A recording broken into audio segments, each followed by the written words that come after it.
Sa simple pagtulong mo, mayroong buhay na naisasalba, mayroong pamilyang umaangat.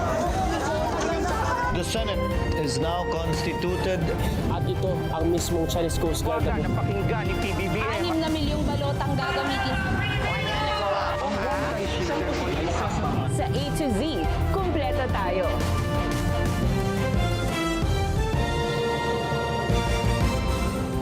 Luzon, Visayas, Mindanao at buong mundo. Ngayon ay Miyerkules, huling araw ng taon, December 31, 2025. Ako si Barbie Mulak at ito ang balitang A to Z. Ilang oras bago ang putukan sa bagong taon, emergency rooms ng mga ospital nakahanda ng tumugon sa mga posibleng mabibiktima. Mga Pinoy, ready nang salubungin ang 2026 sa kaliwat kanang New Year's Eve parties. Congressman Leandro Leviste, bumuelta sa alegasyong puwersahan niyang kinuha ang Cabral Files. DPWH staff na nagparatang nito, posibleng binayaran umano. PCG, nag-issue ng radio challenge sa barko ng China na namataan sa Cagayan. Sagot ng Beijing, normal navigation lang umano. At sa bagong taon, bagong outfit din ba ang kailangan? Fashion trends para sa 2026, alamin.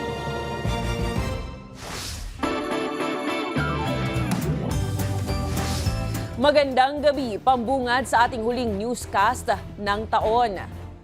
Nakaalerto na ang mga ospital sa buong bansa para rumisponde sa mga pasyenteng mangangailangan ng tulong medikal ngayong bisperas ng 2026. Katunayan ngayon pa lang, may pailan-ilan ng biktima ng paputok. Ang balitang A to Z ni Kim Salinas.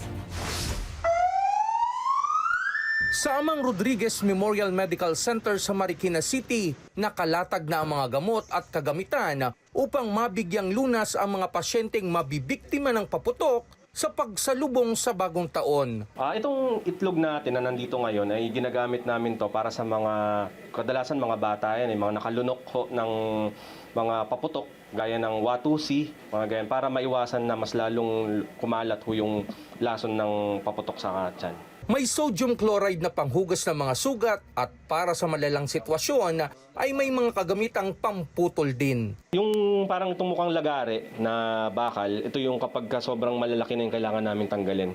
Mga ibang pangputol naman po, kadalasan sa mga daliri, ganyan, yung mga maliliit lang para mas pino yung pagkakatanggal namin. As of 11 a.m. ng December 31, dalawa ang naitalang biktima ng paputok sa ARMMC kumpara sa 8 sa parehong panahon noong isang taon. Ang una po ay isang 16-year-old po na naglalaro ng boga.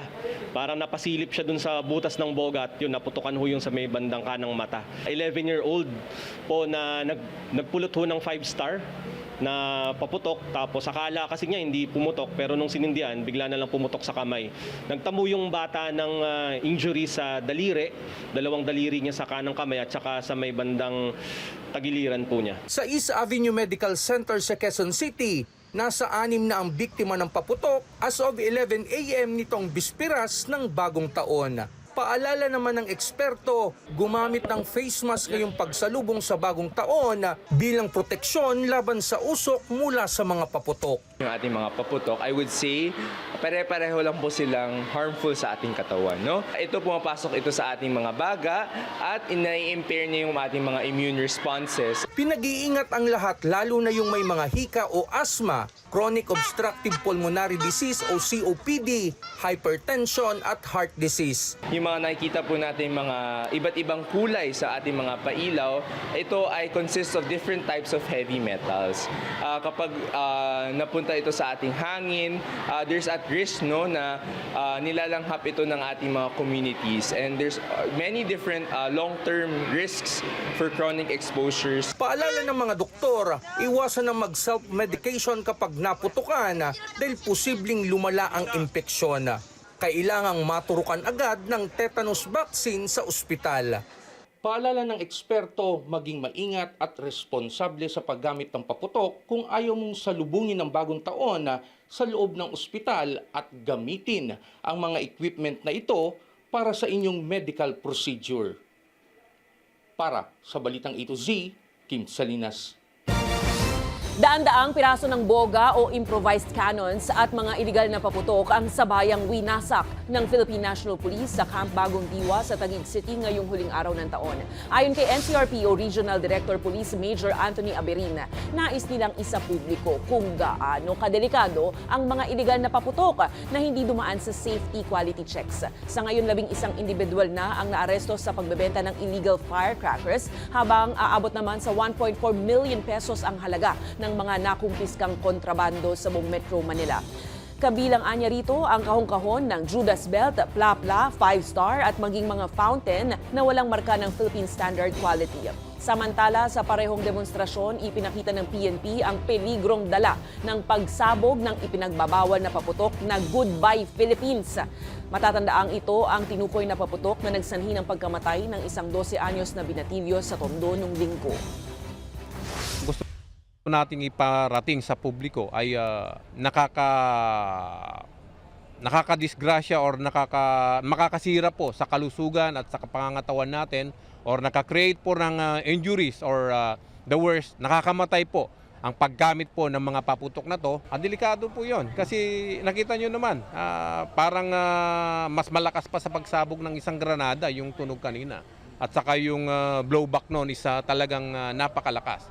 Meaning, pag sumabog yan at katabi mo, ang posibilidad niyan is if ever man wala kang makita dito sa outside ng katawan mo, ay yung mga lamang loob mo pwedeng may ma-damage or masira. Or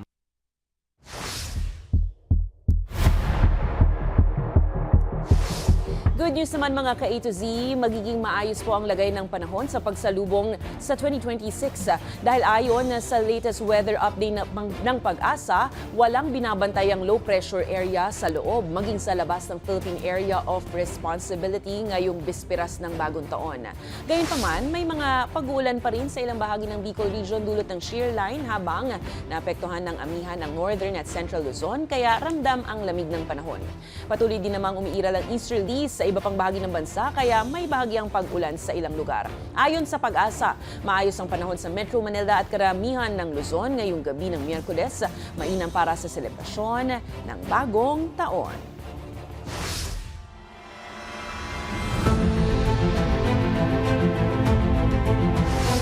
Nag-issue ng radio challenge ang Philippine Coast Guard sa isang Chinese research vessel na namataan sa loob ng exclusive economic zone ng bansa malapit sa baybayin ng Cagayan Province sa Northern Luzon. Ayon kay PCG spokesperson for West Philippine Sea, nasa 19 nautical miles lang mula Cagayan ang CRV Tanso Erhao. Agad namang ipinadala ang PCG Islander aircraft na ilang beses nag-issue ng radio challenge upang tanungin ang intensyon ng barko. Nagpaalala rin ang PCG na kailangan ng pahintulot ng Pilipinas upang magsagawa ng marine research sa katubigan ng bansa. Hindi tumugon ng barko pero iginiit ng Embahada ng China sa Maynila na umano'y normal navigation ang ginagawa ng barko at hindi kinikilala ng Beijing ang Philippine Maritime Zones Act. Sa kabila nito, muling iginiit ng PCG na mananatili itong mapagmatsyag upang proteksyonan ng soberanya at maritime domain ng Pilipinas.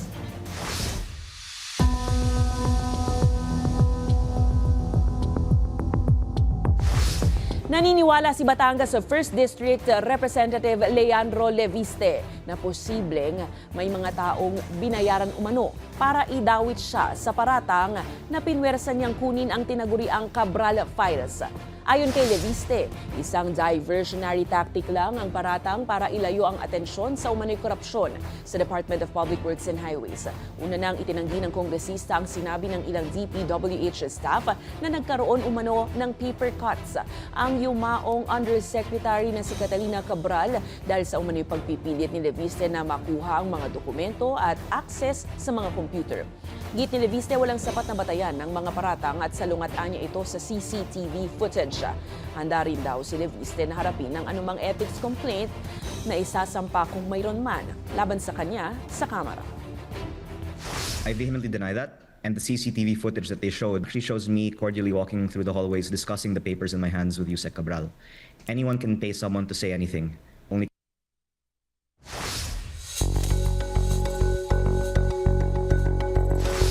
Only Inirehistro ni Presidential Sister Senator Amy Marcos ang hindi pagsang-ayon sa 2026 national budget. Tinawag ng senadora ang panukalang pondo bilang giniling budget o budget na may pork barrel pa rin. Pinunan ni Senator Amy ang 143 billion peso budget para sa flood control na ni-realign sa anya ay soft pork projects tulad ng medical assistance at farm-to-market roads. Sa kadahilan ng mga ito ay anyay hindi pumirma ang senadora sa Bicameral Conference Committee report para sa panukalang 2026 General Appropriations Bill.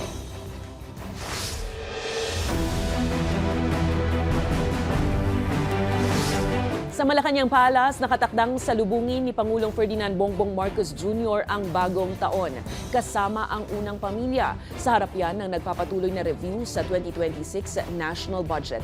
Ayon kay Palace Press Officer Undersecretary Claire Castro, hindi bibiyahe si PBBM para sa mga pagdiriwang. Kasalukuyan pa rin nire-review ng Presidente ang 2026 GAB o General Appropriations Bill na niratipikahan ng Kongreso nito lamang Lunes. Target namang malagdaan ang 6.793 trillion peso budget sa unang linggo ng Enero. Samantala, sa New Year's video message ni Vice President Sara Duterte, nananawagan siya sa mga Pilipino na iwaksina ang anumang alinlangan at takot. Ayon sa ikalawang Pangulo, ang bagong taon ay bagong yugto na puno ng bagong mga pagkakataon. Kaya dapat anya ay magkaisa ang mga Pilipino at magsimula ng may panibagong pananaw. Dagdag ng bise, imbitasyon ng pagpapalit ng taon na magsama-sama ang lahat para sa anya ay tunay na pagbabago. Ano man ang hamon na ating haharapin, taglay natin ang pambihirang lakas upang malampasan ang lahat ng balakid. Sa bawat pagsubok, lalabas tayong mas matatag. Sama-sama tayong magsikap at magdasal na ang 2026 ay maging taon ng pag-asa at pagpapala.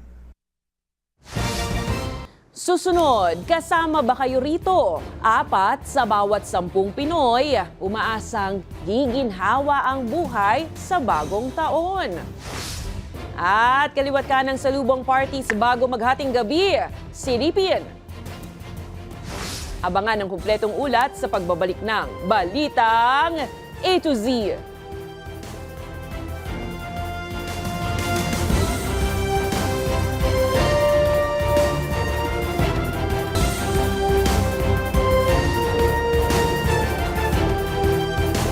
Aabot sa 8,000 deboto ng Jesus Nazareno ang lumahok sa prosesyon ng pasasalamat sa Quiapo Church bago maghating gabi nitong December 31. Sa kabila ng dami ng tao, tahimik na naisagawa ang mahigit 4 na kilometrong prosesyon sa paligid ng simbahan. Mas maagang nagsimula kaysa sa nakagisnan ng prosesyon ngayong taon, kaya't mas mabilis rin itong nagtapos sa pagbabalik ng imahe ng Nazareno pasado 1:00 ng madaling araw. Bahagi ang prosesyon ng paunang mga aktibidad ng Quiapo Church kasabay ng 9 na araw na Novena Mass bago ang mismong pista ng Itim na Nazareno sa January 9. Umasa naman ang mga otoridad at pamunuan ng Quiapo Church na tatalima rin ng mga deboto sa panawagan ng maayos na selebrasyon para sa taunang traslasyon na dinadaluhan ng milyong-milyong nananampalataya.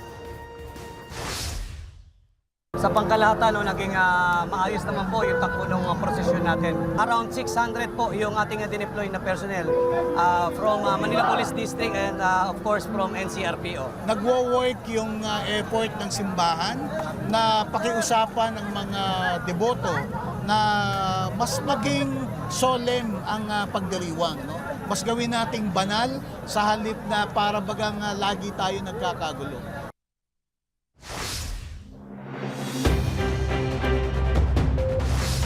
Paalala po sa mga motorista, sasalubong ang taas singil sa South Luzon Expressway at Southern Tagalog Arterial Road Tollway agad-agad pagpasok ng January 1, 2026. Ilang saglit na lang po yan mula ngayon. Batay sa naaprubahang toll fee hike ng Toll Regulatory Board, 126 pesos na ang singil sa Class 1 light vehicles na daraan ng SLEX mula Alabang hanggang Calamba, Laguna. 253 pesos naman para sa Class 2 o yung mga bus at maliliit na truck. 379 pesos naman kung Class 3 o malalaking truck. Mula naman Calamba papuntang Santo Tomas, Batangas, Batangas, 34 pesos ang toll ng Class 1, 68 pesos kung Class 2 at 102 pesos sa Class 3. Para naman po sa daraan ng Star Tollway mula Santa Tomas, tungong Lipa Section 1, 60 pesos ang Class 1, 119 at 179 naman kung Class 2 and 3. Samantala, sa Lipa papuntang Batangas Section 2, 53 pesos ang Class 1, 106 at 159 ang Class 2 and 3. Ayon po sa management, ito ay para matiyak ang tuloy-tuloy na operasyon at pagsasaayos ng SLEX at Star Tollway. Inanunsyo ng Department of Transportation na magsisimula na sa 2026 ang konstruksyon ng 3 bagong estasyon ng EDSA Busway. Ayon sa DOTR, ilalagay ito sa Cubao, sa Magallanes at Pitex. Bahagi ito ng direktiba ni Pangulong Marcos na paghusayin ang operasyon at accessibility ng busway para mas mahikayat ang paggamit ng pampublikong transportasyon. Sinabi naman ni Transport Undersecretary Mark Steven Pastor na na-award na ang bidding ngayong Disyembre at sisimulan nga ang paggawa sa unang quarter ng 2026. Target matapos ang mga bagong estasyon sa ika-4 na quarter ng susunod na taon. Naasahang bubuksan din sa unang quarter ng 2026 ang bagong EDSA Busway Kamuning Station na may elevator, escalator para sa mabilis at komportableng access ng mga pasahero.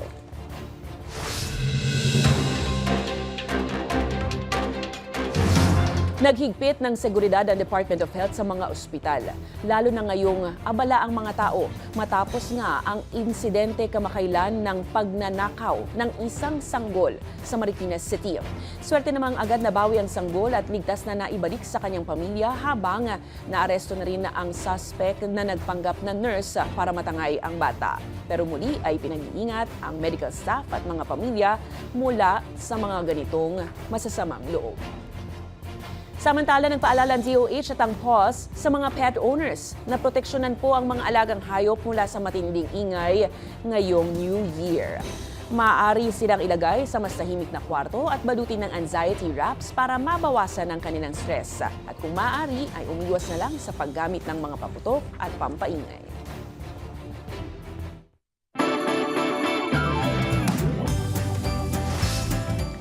Halos kalahati ng mga Pilipinong nasa hustong gulang ang umaasang gaganda ang kalidad ng kanilang buhay sa 2026. Ayon sa pinakabagong survey ng Social Weather Station o SWS, 44% ng adult Filipinos ang optimistic sa 2026.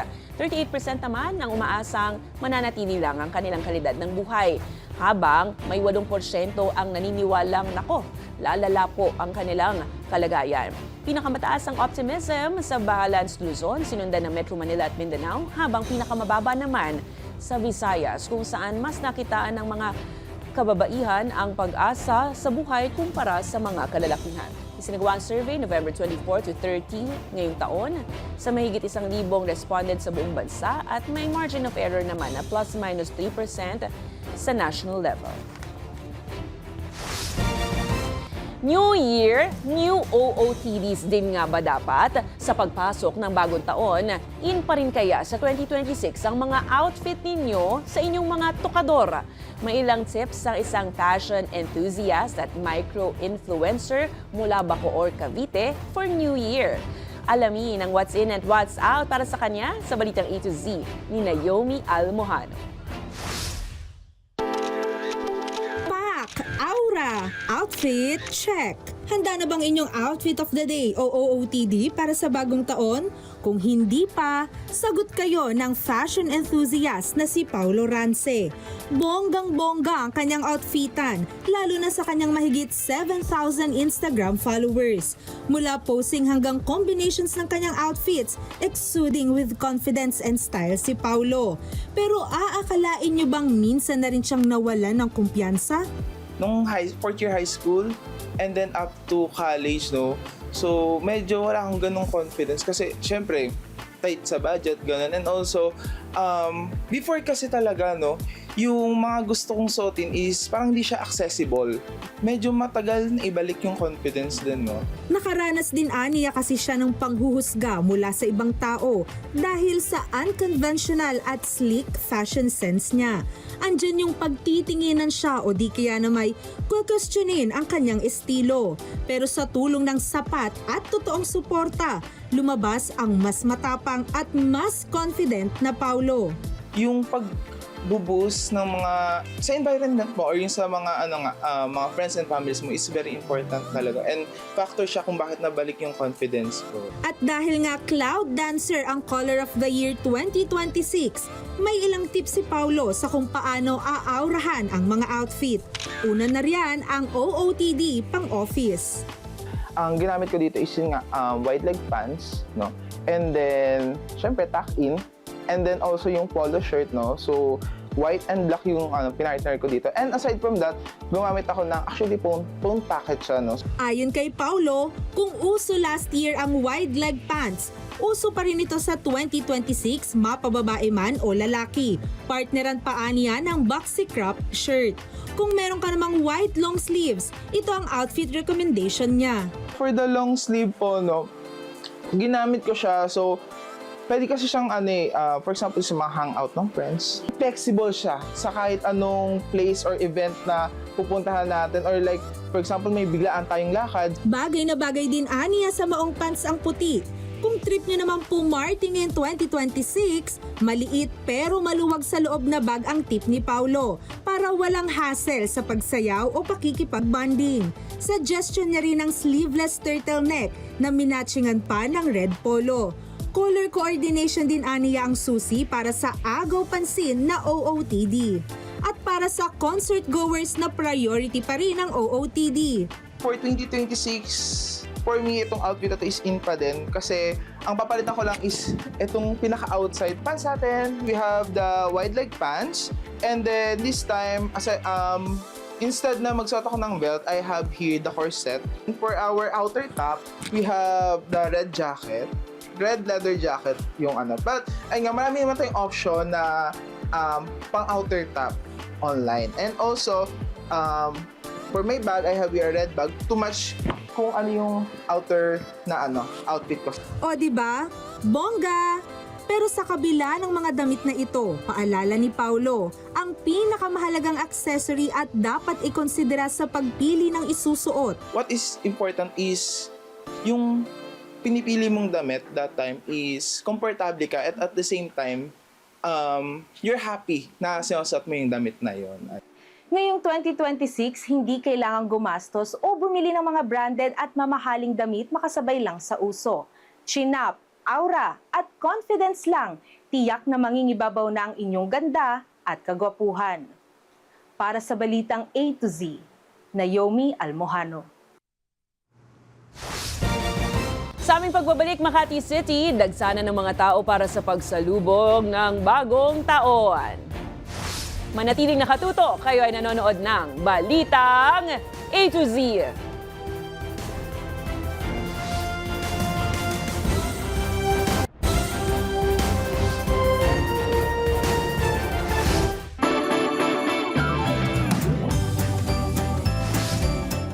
Hindi na mapipigilan pa, talagang New Year is coming mga ka-A to Z. Kaliwat kanan na nga ang selebrasyon sa Kamaynilaan at sa iba pang panig ng bansa at buong mundo para salubungin ang bagong taong 2026. Kaya naman, makakasama natin live mula sa Makati City si Lane Garcia na nakikisaya at nakaabang na sa New Year's Eve countdown. Ilang minuto na lang, Lane. Ano ba ang ganap na dyan ngayon? Barbie, ilang oras na nga lang at bagong taon na. Kaya naman ang mga ka-A to Z natin dito sa Ayala, Makati, super excited na para salubungin salubungin ang taong 2026.